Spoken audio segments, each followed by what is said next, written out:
Voilà, bonjour tout le monde, bonsoir tout le monde. Bonsoir Christophe. Euh, Bienvenue à cette conférence des Jeudis de l'Histoire organisée par la Maison du Roi. Alors, la Maison du Roi organise différentes conférences appelées Jeudis de l'Histoire qui sont soit en mode présentiel au musée ou en mode webinaire. Ceux-ci sont gratuits et nous vous souhaitons à tous la bienvenue.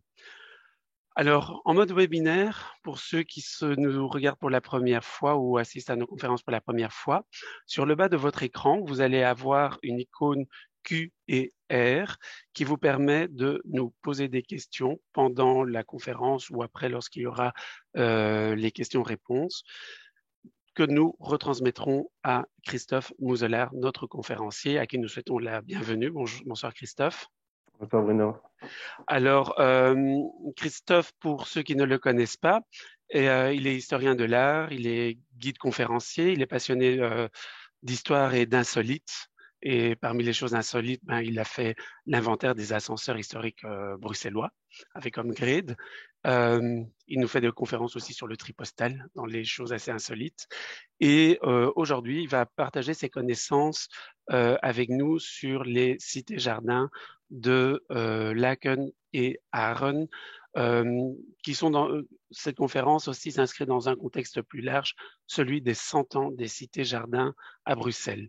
Donc plusieurs activités ont lieu dans la région bruxelloise ici entre mars et mai 2022 et c'est pour cela aussi, c'est dans ce cadre-là que la Maison du Roi et les Jeudis de l'Histoire s'inscrivent pour vous faire cette présentation. Alors, moi, je vais couper ma caméra dans un instant.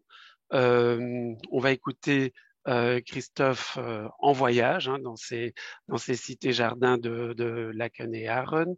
Et à la fin de la présentation, nous aurons les questions-réponses. Bonne séance à tous. Et Christophe, voilà, la parole est à toi. Merci Bruno. Merci. Voilà, bonsoir à toutes et tous et bienvenue pour cette conférence sur les cités-jardins de Laken et Aaron. Alors pourquoi est-ce que j'ai décidé de parler de ces cités-jardins? Parce que dans le cadre de la réalisation de l'inventaire du patrimoine architectural, j'ai eu l'occasion de collaborer donc avec Archistory à à l'inventaire du patrimoine de Laken, où j'ai découvert ces trois cités-jardins que je faisais déjà d'ailleurs visiter avec l'association Laken Découverte et la petite cité jardin de Aaron que je connaissais via mon travail sur l'architecte Paul Hamès, dont je parlerai un peu plus tard.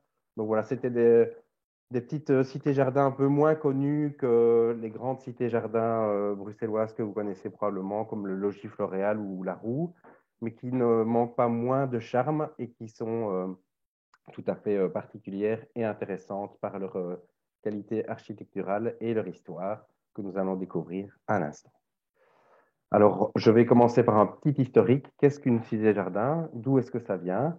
Et ensuite, on rentrera dans le vif du sujet avec les deux cités-jardins du Laken-Mutzart, une à la chaussée romaine, l'autre rue Gustave de Manet, avenue Wannecoter. Une troisième à Laken qui est le Verrogat. Et nous terminerons par la petite cité-jardin paroisse à Aaron. Donc c'est un parcours chronologique que je vous propose. Alors, d'où vient le concept de la cité-jardin? C'est une idée anglaise à la base, émise par Ebenezer Howard, qui a théorisé cette idée, ce concept de cité-jardin dans son livre qui a déjà été réédité en 1899. Il y a eu une première édition en 1898 et c'est souvent cette 1899 qu'on connaît le mieux, vu que le titre part directement sur les cités-jardins. Donc, c'est Garden Cities of Tomorrow que vous voyez à l'écran. Et donc, son concept, c'est vraiment de marier la ville et la campagne dans une nouvelle conception qui ne prendrait que les qualités aussi bien de la ville que de la campagne.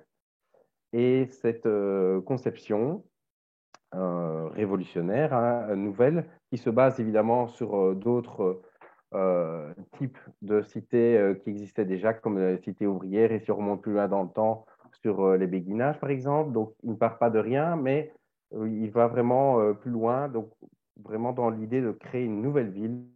Et cette idée est mise en application en Angleterre au départ en 1903 à Letchworth.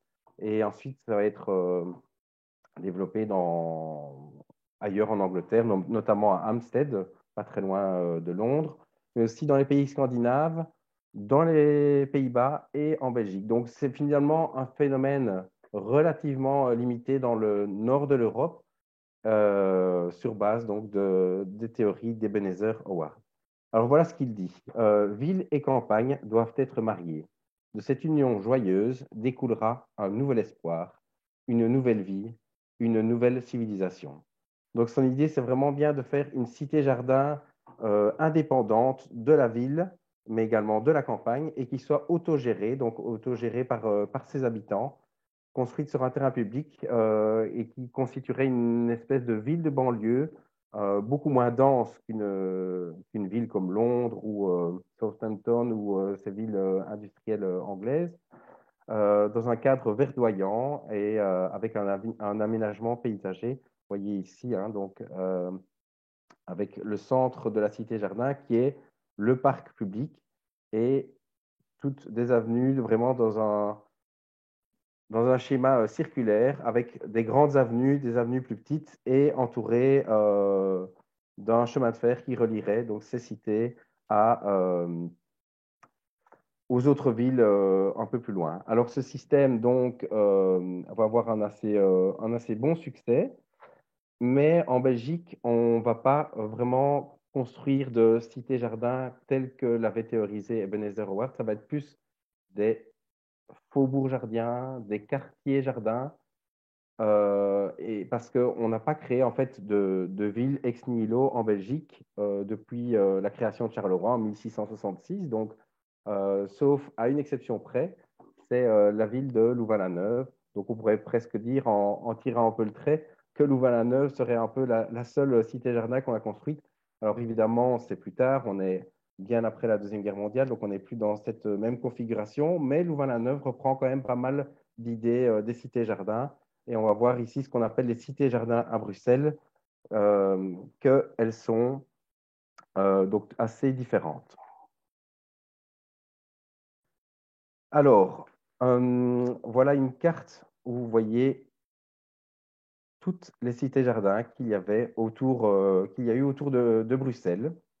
Donc souvent, comme je vous le disais, hein, on connaît plus facilement le logis Floréal ou la cité La Roue. Mais vous voyez que tout Bruxelles est complètement saturé de cités-jardins dans toutes les communes périphériques. Alors pourquoi cet emplacement vraiment en pourtour? On a l'impression vraiment que toutes ces cités-jardins se retrouvent presque sur la promenade verte. Alors c'est dû au fait que les concepteurs de ces cités-jardins vont construire ces cités-jardins là où il y a de l'espace et où le terrain n'est pas cher et n'est pas soumis à la spéculation immobilière. Et évidemment, ce sont ces terrains qui sont les plus éloignés du centre de la ville, le ville à ce moment-là étant Bruxelles-Pentagone. Donc on voit vraiment toute cette périphérie bruxelloise ceinturée donc de cités-jardins reliés au centre-ville par des transports en commun. Donc c'était les tramways à l'époque. Alors, je vous ai dit que principalement à Bruxelles, ça va se faire après la Première Guerre mondiale, mais la première cité-jardin en Belgique, elle est construite dès 1911 à Winterslag. Donc, c'était du logement ouvrier pour les mineurs en Campine, donc dans la province du Limbourg, par Adrien Blom, qui était un architecte bruxellois.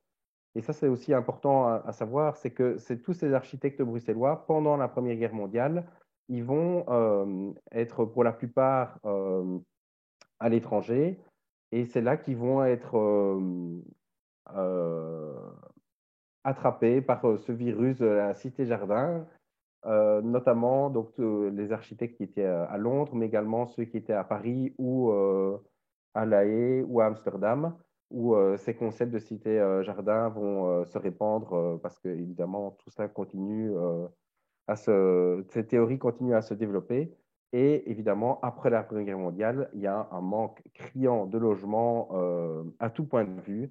Et la reconstruction pour le logement ouvrier va se faire via les cités-jardins, grâce notamment, ou chapeautée en tout cas, par la Société nationale des habitations à bon marché, qui est créée en octobre 1919.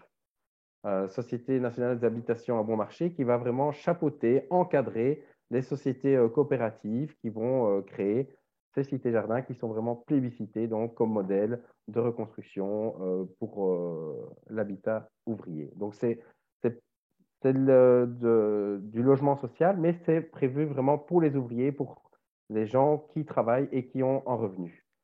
Et donc, de 1920 à 1925, toutes ces cités-jardins, donc plus d'une vingtaine à Bruxelles, vont être construites à Bruxelles.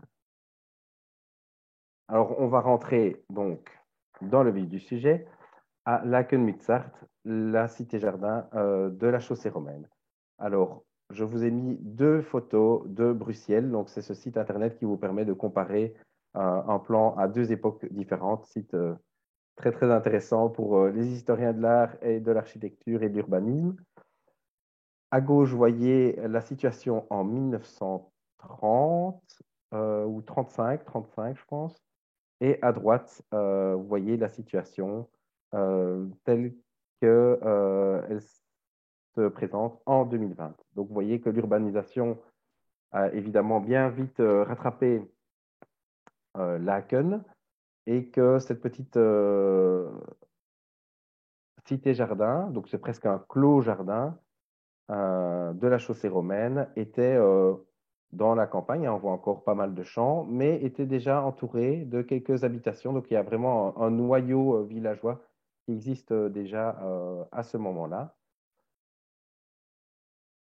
Et il est construit vraiment en bordure ici de la chaussée romaine. Ici, vous avez ce qui va devenir plus tard la rue Paul Janson. Et ici, c'est une voirie en cul-de-sac qui s'appelle la petite chaussée romaine. Donc voilà un zoom. Et vous voyez cette cité-jardin qui est vraiment repliée sur elle-même, avec une typologie qu'on retrouvera dans toutes les autres cités-jardins, c'est-à-dire des habitations regroupées par deux, ici dans ce cas-ci, donc il y a 20 habitations regroupées par deux. Toujours un jardin à l'arrière, parfois à l'avant. Vous voyez qu'ici, dans certains cas, il y a un petit jardinet à l'avant, mais toujours à l'arrière également. Et un caractère architectural qui se ressemble. Donc, on utilise des matériaux locaux, ici notamment pour les toits, toujours des toits en bâtière et à croupe qui utilisent la tuile et des constructions en briques.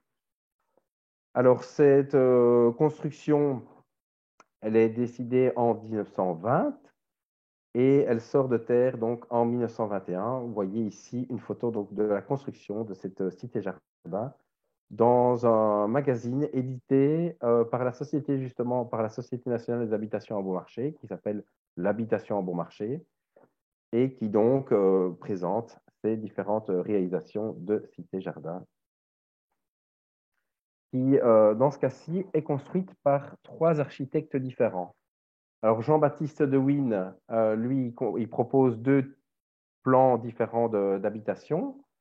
Jean-Baptiste de Wynne, vous le connaissez très probablement, c'est un grand architecte bruxellois. Il a notamment construit l'hôpital Saint-Pierre, rue Haute, mais également la maison communale de Forêt et pas mal d'instituts de médecine. Et Maurice Célie et Paul Roberecht, ils sont peut-être un peu moins connus. Eux, ils travaillaient ensemble. Ils ont proposé d'ailleurs ici 4 types de maisons différentes. Et ils étaient spécialisés principalement dans le logement social, donc dans ces ensembles de construction du logement social. C'est notamment eux qui ont construit à Laken les logements, enfin, ils ont participé au logement de la rue d'Elva et également de la rue Stevens de Lannoy, où là, il y avait avec pas mal d'autres architectes également. Donc, vous voyez que finalement, pour 20 habitations, on a 6 types de constructions différentes. Ça montre vraiment aussi c'est un terrain d'essai, c'est un terrain d'essai de construction. On essaye des matériaux, on essaye des typologies différentes. Et voilà, c'est un espèce de grand terrain d'exercice, même si voilà, l'ensemble est assez homogène. On a quand même des types différents et des architectes différents. Donc, voilà, c'est tout à fait intéressant d'éviter une monotonie tout en ayant voilà, un aspect d'ensemble plutôt homogène. Et c'est le foyer Lacquenois qui est à la base de ces constructions. Foyer Lacquenois qui vient tout juste d'être créé lorsqu'il décide de construire cette cité-jardin. Il est créé en 1920 par l'État, la commune de Laken, qui n'est encore commune, enfin, qui est encore commune à ce moment-là. En 1921, ils sont annexés à Bruxelles-Ville, la province de Brabant, le bureau de bienfaisance de Laken et une dizaine de particuliers. Et son président très, très actif, qui est Fernand Brinfo, qui va construire tant et plus de logements sociaux à Laken, dont je reparlerai un peu plus tard.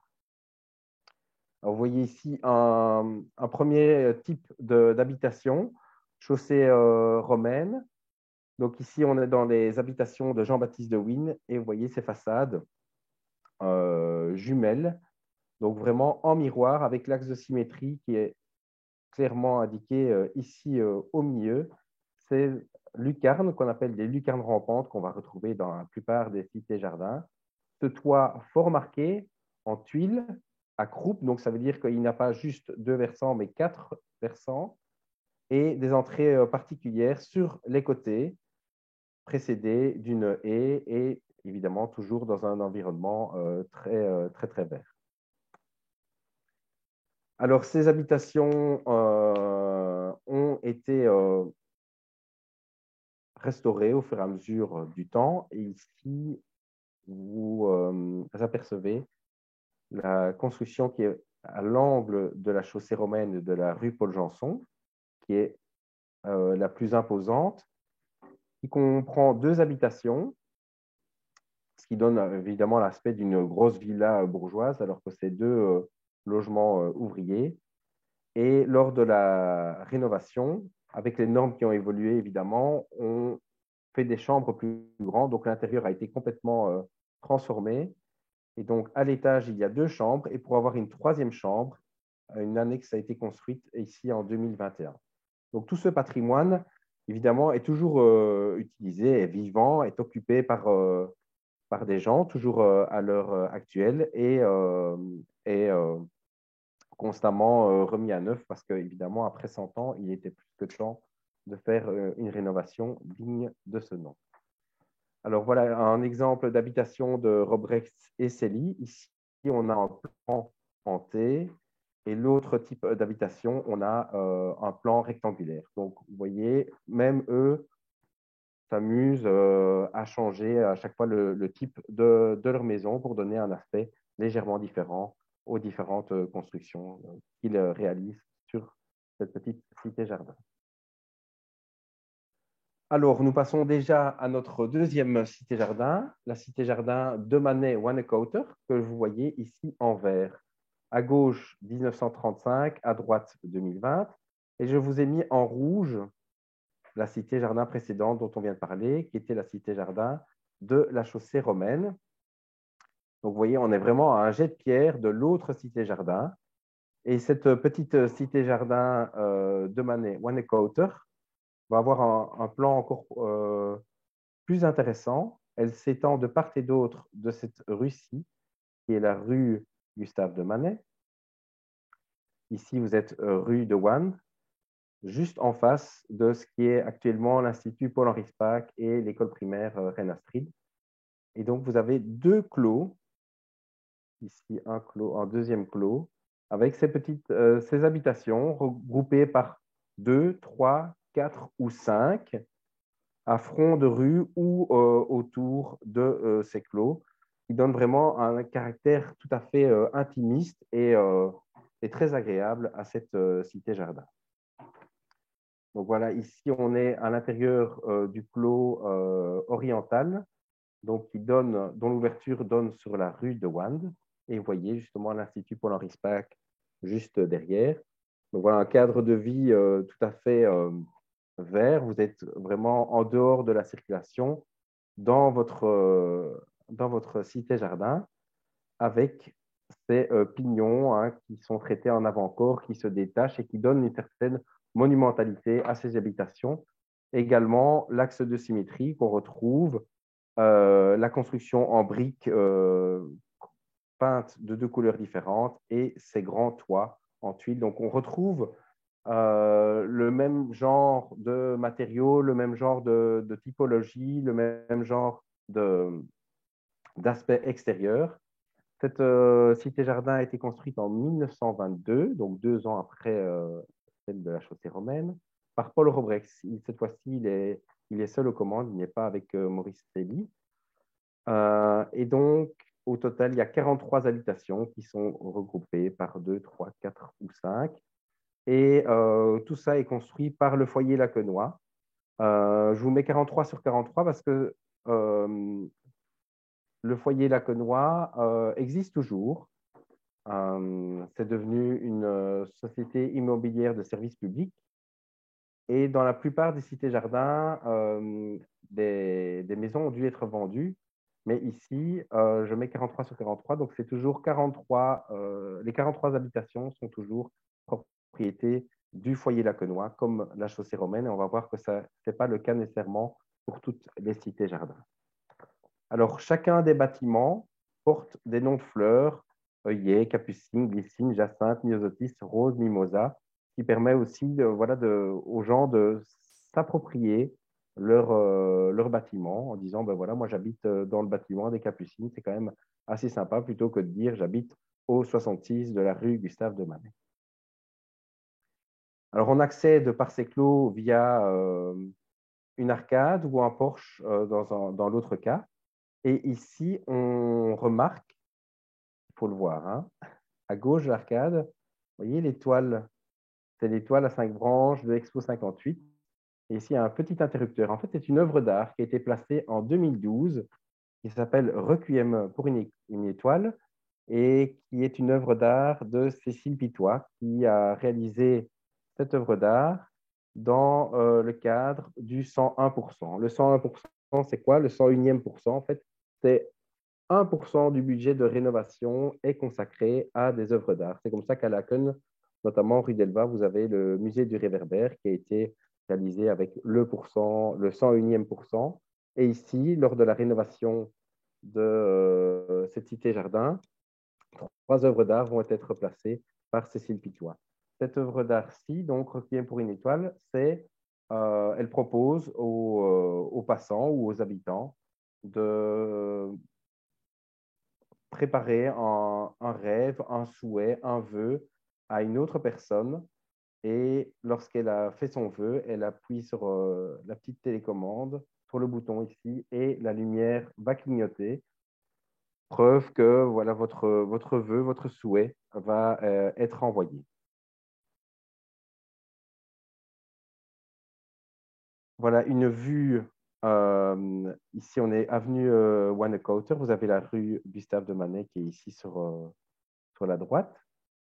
Et le fait, de nouveau, comme à la chaussée romaine, le fait de regrouper ces habitations par 2, 3 ou 4 donne vraiment un aspect monumental à ces maisons, avec notamment ces pignons hein, qui sont vraiment impressionnants et ces grandes toitures qui sont ici débordantes. Donc, ça veut dire qu'elles dépassent de la maison, ce qui permet de donner un petit coin ouvragé, mais surtout d'éviter aussi que la pluie ne tombe sur les façades. Et le traitement donc, de ces pignons aussi pointus fait qu'on a évidemment des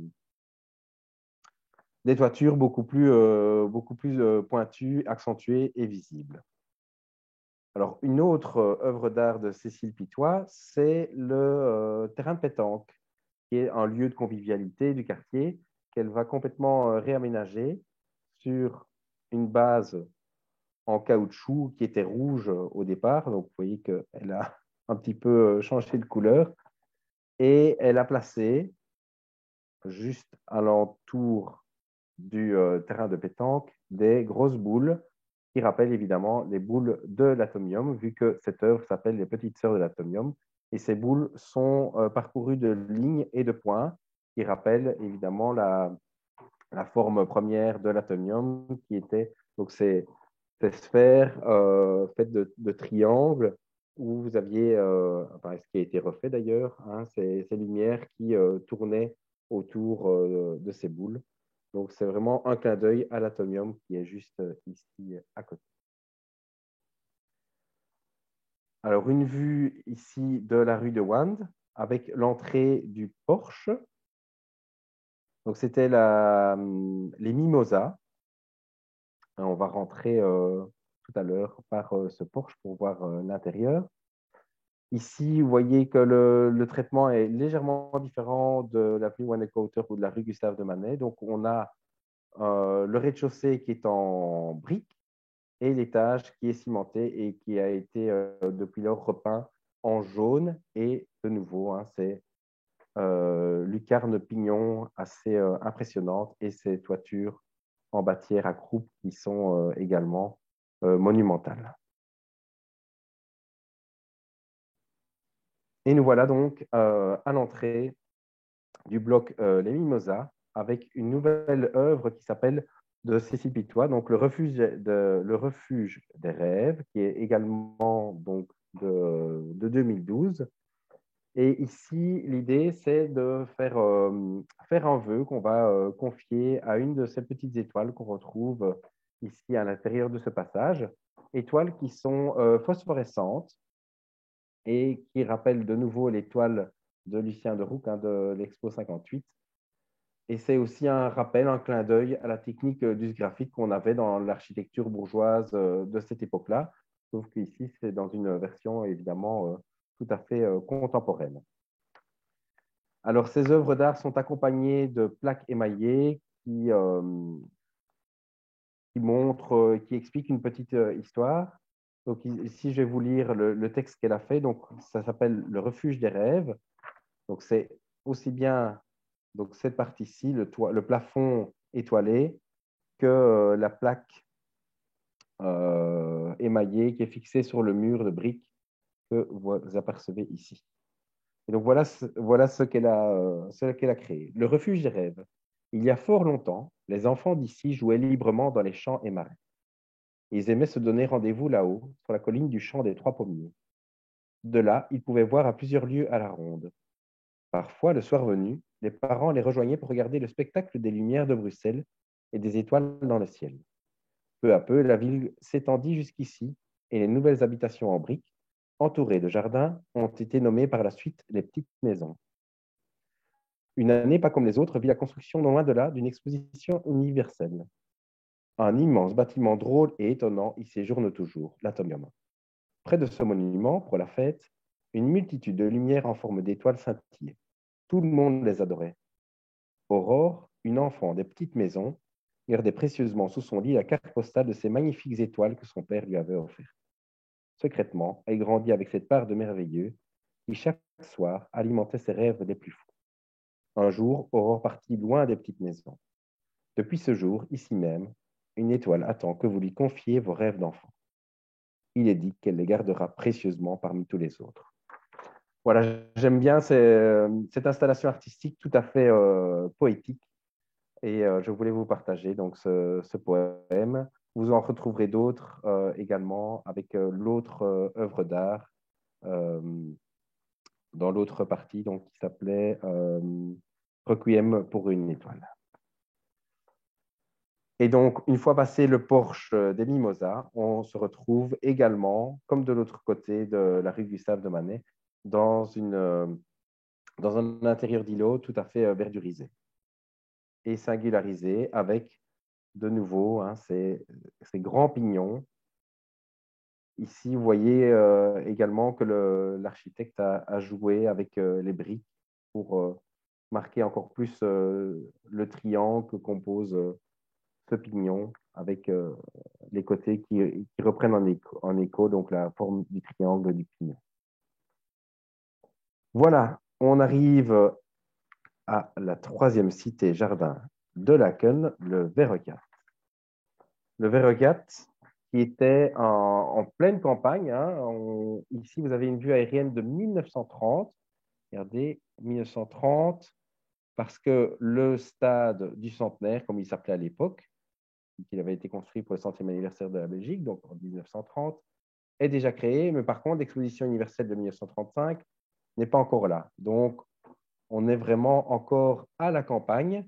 Il y a une rue qui relie cette cité-jardin du Verregat au centre-ville, c'est l'avenue Ouba de Stroper. Donc là, on est vraiment en pleine campagne, à côté de cette fameuse chaussée romaine qu'on a déjà vue tout à l'heure, mais là, on est beaucoup plus à l'ouest, qui constitue d'ailleurs la frontière entre la Flandre et Bruxelles. Et ici, on est sur le point culminant de Laken. On est à 70 mètres d'altitude, dans un terrain qui a une forte déclivité. Il y a plus de 20 mètres de déclivité. Donc, on passe de 70 mètres d'altitude à 50 mètres d'altitude ici en bas. Et vous voyez également que l'urbanisation a évidemment complètement rattrapé cet endroit avec notamment l'exposition universelle de 1935. Ici, vous voyez les grands palais de 1935. Et par la suite, l'exposition universelle de 1958 avec l'atomium qui reste comme vestige qu'on aperçoit en bas à droite. Pardon. Alors, un zoom sur la cité du Verregat qui, au départ, est prévu pour un peu plus de 450 maisons, mais finalement, seulement 177 maisons vont être construites et un bloc de 14 appartements pour des ménages sans enfants qu'on va voir un peu plus tard. Cette cité-jardin va être construite de 1922 à 1926 et dans les terrains non bâtis, donc principalement ici, de part et d'autre de l'avenue des Magnolias, et également ici le long de la chaussée romaine, tout ça va être bâti, mais plus tard, entre 1951 et 1953, grâce aux produits de la vente de ces habitations. Donc, finalement, la Cité Jardin a dû vendre la majorité de ses maisons. La Cité Jardin, elle a actuellement 58 des 191 habitations de départ encore en sa possession. Donc, il y a près de 140 maisons qui ont été vendues pour pouvoir construire tout ce qui va être construit entre 1951 et 1953. Voilà donc le plan. Donc, ici, c'est Henri Deré, l'architecte de la Cité Jardin. C'est lui qui construit non seulement les maisons, mais aussi dessine le plan d'aménagement de la Cité Jardin. Donc ici, on est dans une Cité Jardin avec une autre typologie que les deux précédentes. Ici, c'est vraiment beaucoup plus grand. On est vraiment dans un véritable quartier de ville avec une avenue principale et des rues secondaires qui sont clairement beaucoup plus petites pour donner vraiment un sentiment voilà, de rue, non pas de rue de passage, mais plutôt de rue où l'on habite et qu'on va retrouver évidemment dans les autres grandes cités-jardins. Alors Henri Derry, il n'est pas tout seul. Il va travailler avec Jules Gobert, qui va construire toute une série de maisons. Et Jules Gobert, c'est lui qui va faire la phase 2 entre 1951 et 1953. Il va construire 27 petits immeubles qui totalisent quand même 144 appartements. Et donc, cette cité-jardin du Verregat a été construite à l'initiative d'une société coopérative de locataires qui s'appelait Le Home. Cette société coopérative existe toujours. Elle a été fusionnée avec d'autres sociétés coopératives de locataires et s'appelle actuellement Comentia, mais qui est toujours donc une société coopérative de locataires. Alors, très intéressant, les sociétés coopératives de locataires, c'est la Cité Jardin appartient aux locataires qui sont dans le conseil d'administration et qui gèrent eux-mêmes leur Cité Jardin. Donc vraiment un but tout à fait social. Et ces coopérateurs ont été recrutés en grande majorité par des ouvriers et des employés de la Compagnie du gaz de Saint-Josse. Ils vont être rejoints plus tard par des employés des chemins de fer et de l'administration des postes et des télégraphes, comme on l'appelait à l'époque. Donc, une société coopérative créée par 120 candidats locataires qui, par la suite, évidemment, va évoluer. Mais voilà, il y avait vraiment une idée, un idéal, en tout cas social, de vie communautaire dans une cité où on se retrouve entre ouvriers et employés de la même société ou en tout cas du monde ouvrier. Et donc, c'était aussi le but d'être entre soi et de créer une solidarité dans ces cités-jardins, ce qu'il va y avoir la plupart du temps dans ces cités-jardins, hein, qui sont vraiment un peu, surtout au début, lorsqu'elles sont vraiment coupées de la ville, en dehors de la ville. Évidemment, après, avec l'évolution de la société et le fait que la ville va complètement rattraper et intégrer ces cités-jardins, ben, la vie communautaire va aussi diminuer, voire disparaître dans certains cas. Mais en tout cas, au début, c'était vraiment une volonté exprimée de créer des conditions de solidarité qui vont être remplies dans la plupart des cas. Donc voilà, Jules Gobert va construire notamment une dizaine d'habitations. Vous voyez qu'il va varier les ouvertures pour donner un peu de différence, de singulariser quelques maisons. On retrouve les lucarnes passantes qu'on a déjà vues par la suite. Donc, c'est vraiment le même type d'architecture. Donc, l'architecture qu'on appelle éclectique, régionaliste, teintée de pittoresque. Ici, voilà, on peut retrouver aussi quelques éléments de l'école d'Amsterdam avec ces jeux de briques assez particuliers, ces toitures toujours imposantes en tuiles et les jardinets aussi bien à l'avant qu'à l'arrière. Évidemment, avec le temps, hein, les gens vont repeindre leur maison, certains vont l'enduire. Donc, vous avez ce sentiment d'ensemble qui a aussi légèrement été différencié. Mais en tout cas, au début, on va le voir sur les anciennes photos, ça donnait vraiment un sentiment d'unité encore beaucoup plus grand que ce qu'on rencontre à l'heure actuelle. Pourtant, il est encore bien présent. Alors, je me suis amusé aussi à retrouver voilà, des petites choses singulières. C'est des maisons enduites en cime orné. Le cime orné, c'est quoi? C'est du ciment orné. Donc, c'est des petits morceaux de marbrite. C'est du verre teinté dans la masse qui ressemble à du marbre et qu'on va projeter sur de l'enduit frais en ciment. On retrouve ça souvent à la campagne, notamment. Et ici, on aperçoit donc que deux maisons ont été comme ça remises au goût du jour, je dirais, avec ce cimorné. Et ça ne m'étonnerait pas que ce soit le même commanditaire vu les barrières et les garde-corps qu'on retrouve ici, plutôt de style art déco. Donc, ça a dû être fait probablement encore avant la Deuxième Guerre mondiale ou soit juste après la Deuxième Guerre mondiale. Alors, d'autres changements, évidemment, vont être opérés, notamment hein, le percement de certains garages qu'il n'y avait pas, évidemment, au début de la construction de cette cité du Verregat. Verregat, qui, pour la toponymie, vient du nom d'une ferme qui se situait là-bas. Et littéralement, c'est le trou au port, le Verregat. Et par la suite, cette toponymie va complètement changer. On va appeler ça le plateau du Heysel, notamment suite aux expositions universelles. Mais donc, avant les expositions universelles, le Heysel ne s'appelait pas ainsi. Donc, il y avait le Verregat ou le hameau de Hossegem, là où il y a actuellement le stade du Heysel. Alors, Henri de Ré, il va dessiner 4 types de maisons différentes. Donc, A, B, C, D. Ici, vous voyez les maisons de type B qu'on retrouve avec donc, ces entrées qui sont jumelées, sous un toit en bâtière. Et le plan, hein, très très simple, avec une petite cave. Vous voyez le sous-sol qui n'est pas construit, donc les caves ne couvrent pas l'entièreté de la maison. On a juste euh, qui est en dessous de l'entrée de la maison.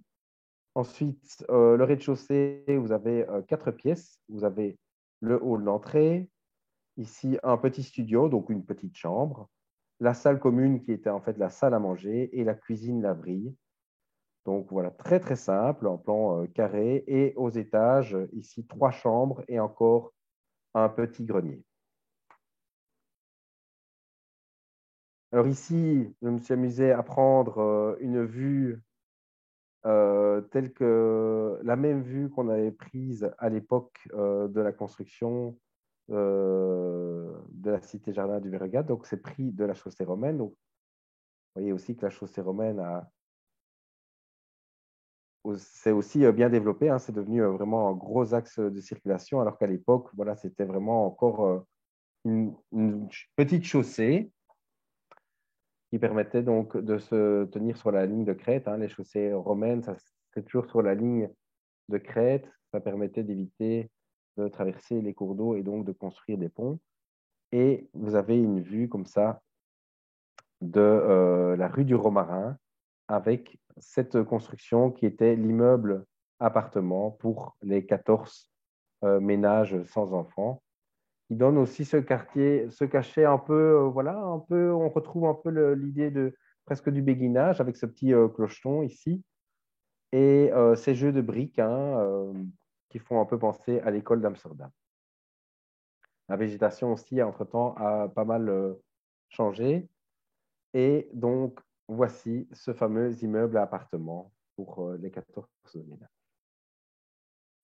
On est rue du Cresson. Alors là aussi, hein, la toponymie n'est pas choisie au hasard. On prend évidemment tous des noms d'arbres ou de plantes, vu le côté campagnard de cette cité-jardin. Donc, vous avez la rue des Genévriers, la rue de la Ciboulette, la place du Lotus, la rue du Cresson, la rue du Romarin, la rue de la Sauge, la rue de la Lavande, la rue des Pivoines, le chemin du Perce-Neige et le chemin du Pourpier. Ben voilà, ici, on se trouve devant la rue de la Ciboulette. Donc ici, un des 4 types de Henri de Ré, on est sur le type A. On a toujours ces jardinets à l'avant, les jardins à l'arrière et des petites maisons, hein, 2 travées, 2 niveaux. Et il va toujours jouer avec ces briques pour donner voilà, du rythme et un petit décor à ces maisons.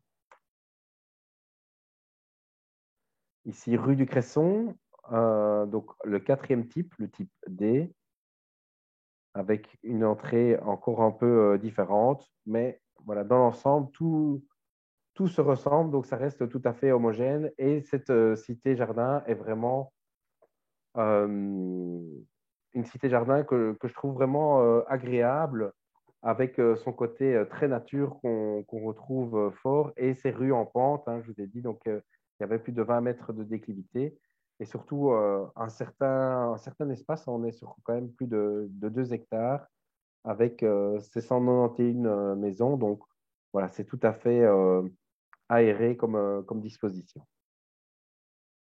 Ici, la place du Lotus, qui fait vraiment la jonction entre la partie ancienne, donc 1922-1926, et la partie moderne de 1951-1953 de Jules Gobert. Et vous voyez ces fameux immeubles, petits immeubles à appartements, qui vont totaliser au total près de 144 habitations via ces petits immeubles. Ils sont tous identiques. Et même s'ils sont plus hauts, hein, on a ici 3 niveaux. On voit que Jules Gobert a essayé quand même de reprendre les matériaux traditionnels qu'il y avait dans la cité-jardin de départ, donc les toits en tuiles avec ces toitures ici juste à bâtière, c'est pas donc à croupe, et l'usage de la brique. Et alors, il rehausse quand même, vu que c'est une entrée unique, l'entrée de pierre bleue. Et on arrive déjà à notre dernière cité-jardin, la cité de Aaron, cité de la rue de la Paroisse, qui a un emplacement assez singulier. On est vraiment aux confins de Aaron. Déjà, Aaron est aux confins de Bruxelles, mais alors ici, en plus, on est aux confins du village de Aaron, village de Aaron qui se trouve vraiment ici à gauche de la photographie. Donc, via la rue de la Paroisse, au-dessus du chemin de fer, et vous arrivez devant cette toute petite cité-jardin. Moi, j'appellerais même un clos qui est en face de l'entrée du cimetière. Entrée du cimetière, les cimetières, on les met toujours à l'extérieur des villes, des habitations. Et donc, voilà, ils devaient être en tout cas au calme, vu qu'ils étaient ils avaient pour seul voisin le cimetière de Aaron, mais ils étaient quand même dans un triangle formé par 3 lignes de chemin de fer. Donc, un terrain relativement enclavé. Et ici aussi, même à Aaron, hein, ça s'est construit quand même pas mal. Il reste encore quelques champs, ça reste encore assez vert, mais vous voyez qu'ici en face, il y a une énorme construction là qui est en train de se terminer. Ici, on est en 2020, c'est la prison de Aaron. Donc, non seulement maintenant, ils sont toujours enclavés avec 3 voies de chemin de fer, mais en plus, ils seront les voisins de la méga prison de Aaron. Alors, voilà une photo un peu plus proche. Cette cité-jardin a été construite en 1926, enfin décidée en 1926, suite à un concours qui avait été lancé en 1923 pour une petite cité-jardin. Alors, il y avait 2 projets. Il y avait un projet des frères Hamès et un autre projet de Paul Robrex, hein, qu'on connaît bien maintenant, qui, lui, ne verra jamais le jour. Donc, celui des frères Hamès va être mis en œuvre dès 1927, au départ, avec 6 maisons. 1, 2, 3, 4, 5, 6. C'est ces 6 premières maisons qui vont être construites dès 1927. Alors, le foyer bruxellois, donc c'est le foyer bruxellois qui est à la base de cette construction, va essayer de vendre ces constructions pour pouvoir construire le reste de la cité-jardin. Malheureusement, ça va prendre du temps parce que le site est vraiment à l'écart de la ville. Il y a peu de moyens de communication pour aller au centre-ville, donc ils sont vraiment à l'écart de tout. Il n'y a pas encore d'égout, il n'y a pas d'eau, il n'y a pas d'électricité, pas de transport en commun tout près, donc ça va être un peu galère pour vendre tout ça. Et ce n'est seulement qu'en 1932 que les 14 autres maisons vont être construites. Et ce qui fait que cet ensemble donc, totalise 20 maisons de 4 types différents. Alors, les frères Hamès, je ne sais pas si je dois encore les présenter. Donc, c'est des architectes au départ, c'est Paul tout seul qui est architecte. Il est rejoint en 1910 par ses frères. Et Paul, il a construit notamment au début du XXe siècle, notamment le café-brasserie L'Ultime Hallucination, que vous connaissez maintenant sous ce nom-là et qui était au départ l'hôtel Colnonnet, ou pour prendre une de ses constructions les plus connues, le Pâté Palace, qui est l'actuel cinéma Palace en face de la Bourse de Bruxelles. Donc, de nouveau, un architecte assez connu, pardon, qui a pignon sur rue à Bruxelles et qui réalise une de ses seules commandes publiques ici pour le foyer bruxellois. Foyer bruxellois qui a fusionné suite aux réformes des sociétés immobilières de logement public et qui s'appelle actuellement le Logement bruxellois et donc qui est Logement bruxellois qui est toujours propriétaire de 14 des 20 maisons et qui va rénover ces 14 maisons entièrement par V plus Architecture en 2016-2018. Une très belle rénovation. V plus, c'est une société, enfin un atelier d'architecture qui veut dire vers plus de bien-être. Et vous allez voir que leur titre n'est pas tout à fait usurpé. Le plan de lotissement tel qu'il a été présenté par Paul et ses frères en 1926. Donc, une entrée sous arcade et un intérieur qui va en s'évasant avec toutes les maisons, vraiment un intérieur vivant. Ça ressemble un peu aussi voilà, aux premières cités-jardins qu'on a vues le long de la chaussée romaine. Et ici, des petites maisons en quinconce le long de la rue de la Paroisse. Alors, j'aime bien aussi montrer ce croquis pour voir un peu la réflexion hein, qui a mené à ce genre de construction. On a l'impression hein, qu'il conçoit un espèce de petit béguinage éclectique comme ça, avec cette petite entrée. Alors, ça, c'est le croquis de départ. Par la suite, ça va être un peu plus simplifié. Et voilà ce que ça donne à l'heure actuelle. Donc, ça, c'est une photo que j'ai prise le mois passé.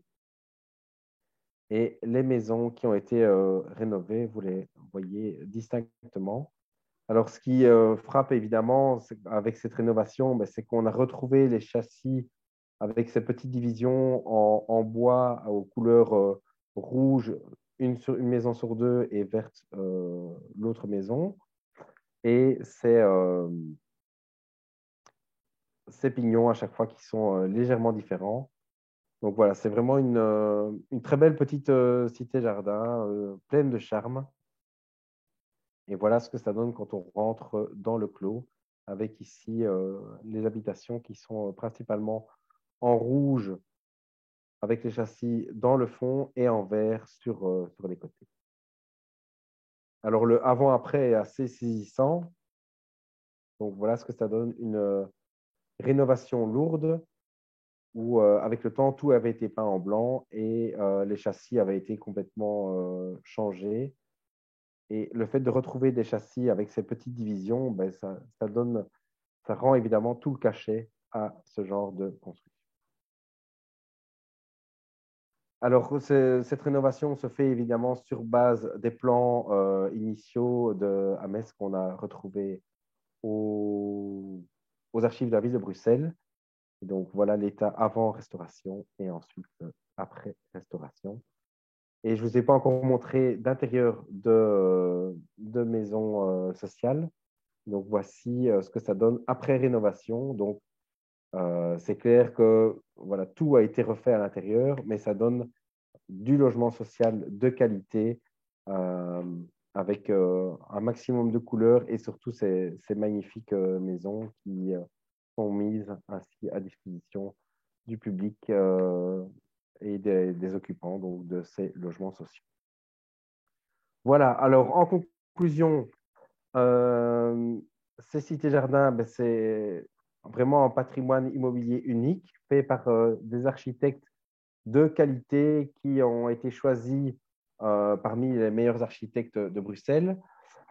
Ça constitue encore peut-être même plus actuellement vraiment une oasis urbaine de calme, de verdure et de lumière. Il faut imaginer qu'à l'époque, ils étaient à la campagne. Maintenant que tout ça a été récupéré par la ville, ben, ça reste quand même des petits quartiers centrés sur eux-mêmes, des mini-quartiers centrés sur eux-mêmes et qui sont comme ça beaucoup plus au calme. On sent vraiment un changement d'atmosphère quand on rentre dans ces clos.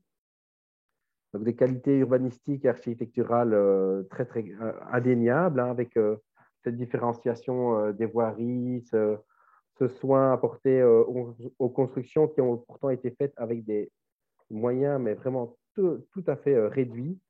Le même style architectural qui est utilisé pour toutes ces habitations, donc le style éclectique, régionaliste, donc on utilise ce qui se faisait à l'époque à cette région-là, dans cette région et pittoresque, donc on fait vraiment un peu le style cottage anglais.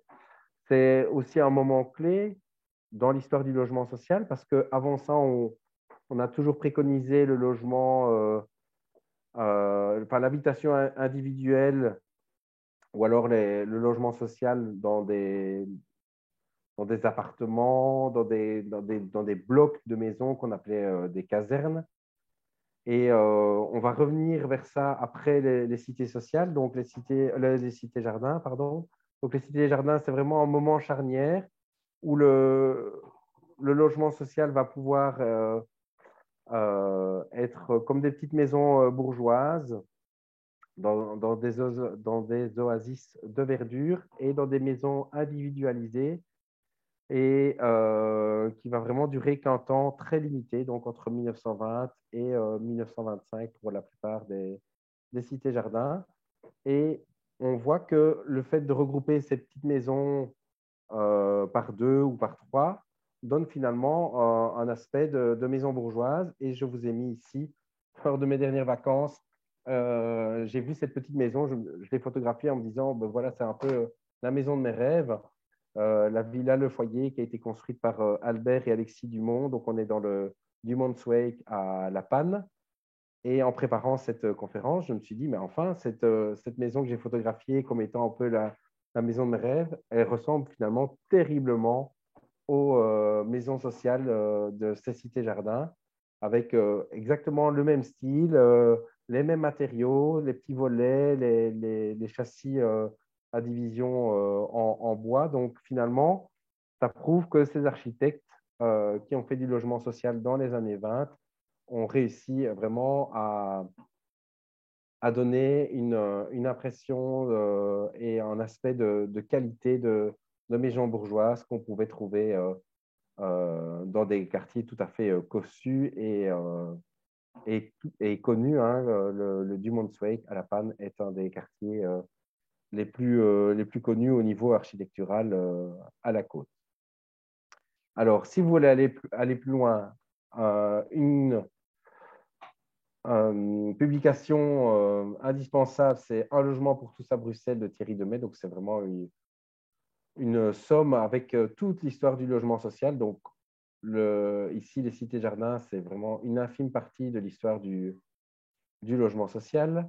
Le petit feuillet sur le logement ouvrier social à Laken que vous pouvez télécharger gratuitement sur le site de la ville de Bruxelles. Vous avez l'adresse ici. Le livre de la collection Bruxelles Ville d'art et d'histoire sur les cités-jardins et notamment sur le logis floréal, qu'on peut également télécharger sur le site des monuments et sites, donc patrimoine.brussels. Et dernière publication, Les cités-jardins 1920-1940, édité par les AM. Voilà, je vous remercie pour votre attention et j'espère que vous aurez d'agréables promenades dans ces cités-jardins qui méritent en tout cas une visite de par leur caractère tout à fait charmant et plébiscité à l'heure actuelle. Surtout qu'on arrive juste à la fin et la plupart ont aussi des magnifiques cerisiers du Japon qui sont en fleurs, mais on arrive vraiment à la fin de la floraison. Voilà. Merci Christophe, c'était très intéressant. Je crois que grâce à toi, beaucoup de gens ne vont plus aller à la côte, mais ils vont aller visiter notre commune dans les cités-jardins. C'est vrai que cette dernière photo était assez troublante au niveau de la ressemblance.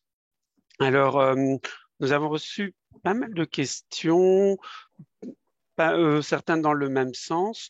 Oui. La première question qui nous était parvenue, c'était sur l'évolution de la sociologie de ces cités-jardins. Tu as répondu, mais alors après, d'autres questions sont arrivées dans le sens comment s'est passée la cohabitation entre les ouvriers, les employés et des gens travaillant dans de grandes sociétés avec des revenus différents dans le même cadre de vie.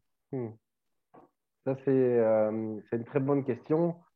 Euh, Comment s'est passée la cohabitation? Je n'ai pas de traces orales. Maintenant, ici, on voit que dans la plupart des cas, c'est resté quand même au sein d'un même type de population. C'est plus dans des grands ensembles comme le logis floréal, où là, le fait qu'ils aient vendu pas mal d'habitations fait qu'il y avait des cohabitations avec des typologies effectivement différentes, avec des gens qui ont des gros revenus et des gens qui ont des revenus un peu moindres. Et j'imagine que voilà, c'est comme un peu partout, il doit y avoir certains problèmes de cohabitation et d'autres endroits où finalement ça se passe tout à fait bien. Mais c'est plus, voilà, ce genre de cohabitation était plus dans d'autres cités-jardins que dans celles que j'ai citées, parce que, hormis le Verregatte, où là, il y a quand même une partie qui a été revendue, mais ça reste quand même ce ne sont pas non plus des très riches qui habitent dans ce genre de cité-jardin. Donc, c'est des gens avec certes un revenu différent, mais qui habitent là parce que justement, ils sont attirés par ce côté tout à fait charmant de la cité-jardin. Maintenant, voilà, c'est vrai que je ne vais pas m'avancer, il faudrait demander à des gens qui habitent là-bas pour pouvoir en parler de manière plus précise. Ok, donc merci. Voilà, c'est vrai que c'est un autre sujet que seulement de l'histoire, c'est aussi de la sociologie. Oui, Tu viens de mentionner le Verregatt. Il y a aussi une auditrice oui, qui nous demande par rapport au Verregatt si les maisons de la seconde phase sont encore gérées par le foyer, la Quenois. oui. Alors, les maisons de la seconde phase sont toutes, les 144 sont toujours gérées par le foyer Lacquenois. Merci. Alors, Enfin, pardon, on parle du Verregatte, c'est pas le foyer Lacquenois, c'est le Home, donc c'est Comencia. Comencia. Ok, merci. Comencia, oui. Alors, d'autres questions aussi sur le confort des gens. À partir de quand sont apparues les salles de bain? Bonne question. Souvent, quand on voit dans les plans, il n'y avait pas effectivement de salle de bain.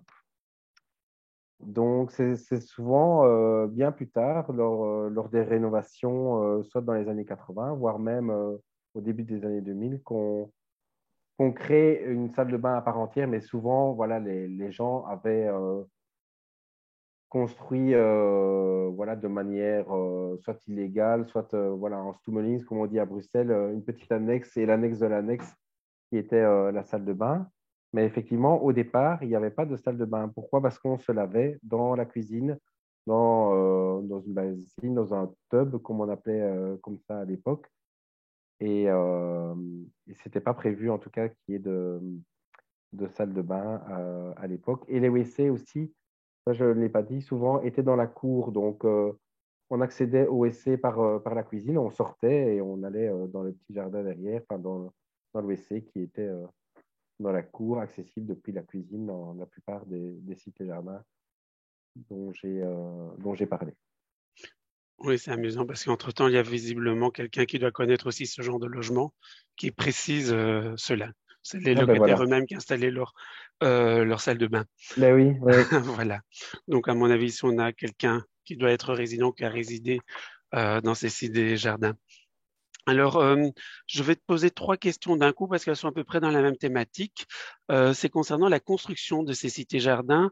La première, elles ont été construites sur base de projets de concours, appels à projets ou d'initiatives directes de la ville?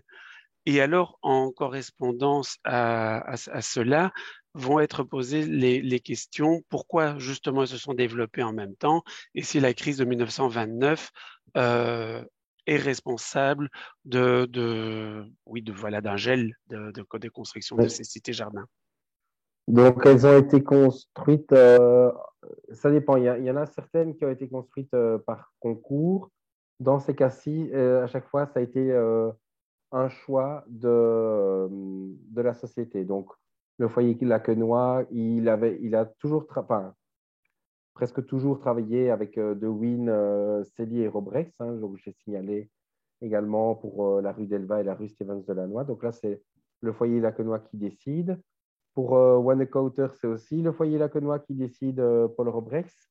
Pour le Verregatte, là, c'est la société coopérative qui choisit Henri de Ré. Et au départ, le premier plan d'implantation avait été choisi par Raymond Mounart, mais ce n'était pas en concours. Donc, c'est aussi la société coopérative de locataires, le Home, qui avait d'abord choisi Raymond Mounart. Et puis finalement, Raymond Mounart a passé le flambeau à Henri de Ré, qui a construit donc cette cité-jardin, en grande partie en tout cas, vu qu'il a été aidé par Jules Gobert. Et Arène Paroisse, là, c'était un concours. C'était un concours lancé par le foyer bruxellois en 1923. Donc voilà, sur les 4 qu'on a étudiés, il y a un seul cas de concours qui a été remporté par les frères Hamel. Alors pourquoi Oui, est-ce que ça s'est arrêté? C'est vrai que ça, j'ai pas eu l'occasion de le dire. C'est pour des raisons politiques en fait. Pourquoi est-ce que ça s'est arrêté? Quand on voit la carte avec toutes ces cités-jardins qui sont tout autour de Bruxelles, euh, les, les, le gouvernement considérait ça comme une ceinture rouge. Le logement social a été défendu par le Parti socialiste, qui s'appelait à l'époque le Parti ouvrier belge, et a pu être mis en œuvre dès 1919, parce qu'on est après la Première Guerre mondiale, il y a pas mal d'avancées sociales qui peuvent se faire justement suite à la Première Guerre mondiale. Je rappelle quand même que le droit de vote pour les hommes, hein, pour tous les hommes, le suffrage universel pour les hommes n'a été acquis qu'en 1919, hein, suite aux souffrances de la Première Guerre mondiale. Et donc, dans ce cas-là, dans ce cadre-là, il y a un gouvernement d'union nationale qui est créé et les socialistes arrivent aussi à imposer leur idée d'investir dans le logement social et notamment via la création de la Société nationale des habitations à bon marché. Donc, c'est parce qu'il y a un gouvernement, enfin, parce que les socialistes sont au pouvoir que les cités-jardins peuvent être construites. Et dès 1925, ben voilà, le gouvernement change. Donc, la Société nationale des habitations en bon marché voit vraiment ses revenus réduire et elle doit faire avec beaucoup moins de moyens. Et c'est pour ça, notamment, que la plupart des sociétés coopératives doivent vendre des habitations pour pouvoir continuer à construire. Donc, euh, c'est vraiment un fait politique. C'est, euh, ouais, c'est pour ça que je disais que c'était aussi quelque chose d'éphémère. C'est parce qu'au niveau politique, ben voilà, les socialistes étaient au pouvoir jusqu'en 1925. Après, il va y avoir d'autres priorités, mais on va favoriser de nouveau la propriété individuelle et on va aussi essayer que ce soit le privé qui investisse pour le logement social.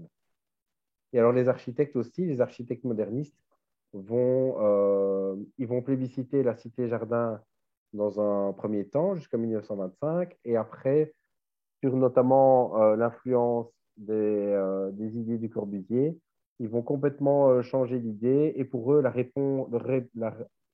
réponse qu'ils préconisent au problème du logement ouvrier et social, ça va être les tours d'appartements euh, du logement social hein, basés sur les cités radieuses du Corbusier et qui vont être également mises en application à Bruxelles, notamment par Victor Bourgeois ou Raphaël Verwilgen, ou Huib Ost également, qui vont donc au départ vraiment préconiser la cité jardin et après vraiment préconiser les grands ensembles d'habitation, les tours sociales en fait. Voilà. voilà. Merci Christophe. Je pense qu'avec ça, on a couvert l'ensemble des questions. Si j'ai oublié de répondre à l'une ou l'autre des questions, vous voyez sur ce slide de Christophe l'adresse du service des publics des musées. Envoyez-nous vos questions et nous vous répondrons.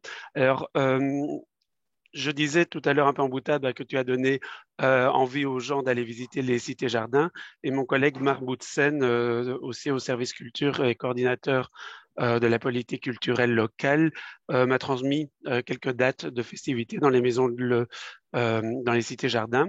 Et si vous souhaitez y aller, ben, soyez les bienvenus le 7 et le 8 mai dans l'après-midi à la cité Paroisse, le 14 mai dans l'après-midi à la cité Mutsart et le 15 mai après-midi au Verregat. Et alors, vous pourrez, il y a différentes animations selon la cité, musique, animation, auberge espagnole.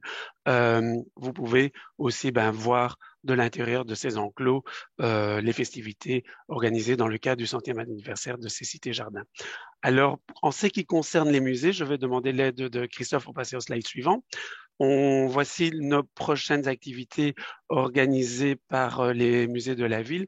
On en a noté plusieurs, hein, pas seulement les jeudis de l'histoire, parce que ici, dans 2, 3 semaines, hein, le week-end du 21 et 22 mai, pour la première fois en Belgique, nous organisons le Printemps des cimetières en partenariat avec plusieurs associations comme la Découverte, Épitaphe, la Compagnie sur les bouts des doigts, Oxalis et le Williams Fund, la découverte de manière originale et insolite du cimetière de Laken. C'est la première édition en Belgique, je pense que je l'ai dit.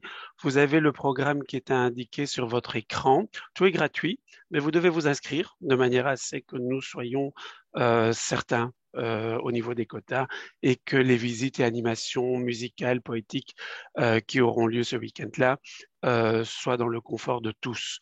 Alors pour les prochaines conférences des Jeudis de l'Histoire, vous pouvez déjà vous inscrire d'ores et déjà. Les 2 prochaines auront lieu à la Maison du Roi et elles auront lieu dans le cadre du Brussels Renaissance Festival. Le 23 juin, nous allons avoir une conférence sur un sujet assez original sur l'art de la plume aztèque au service de la diplomatie de Charles Quint. Et donc, c'est Salomé Chevalier, qui est doctorante en histoire et civilisation à l'École des hautes études en sciences sociales à Paris, qui va nous présenter ce sujet assez original. Et une semaine plus tard, Roel Jacobs nous fait la conférence en néerlandais sur Charles Quint et la relation parfois ambiguë qu'il avait avec ces cités. Donc, ce sont 2 conférences en présentiel à la Maison du Roi. Donc voilà, donc inscrivez-vous quand vous le pouvez. Et ces 2 conférences sont également faites euh, en, dans le cadre de Bruxelles Renaissance Festival, j'y arriverai, excusez-moi, pour laquelle il y a une autre activité dans la Maison du Roi le samedi 9 juillet, toute la journée, de 10 heures à 16h30.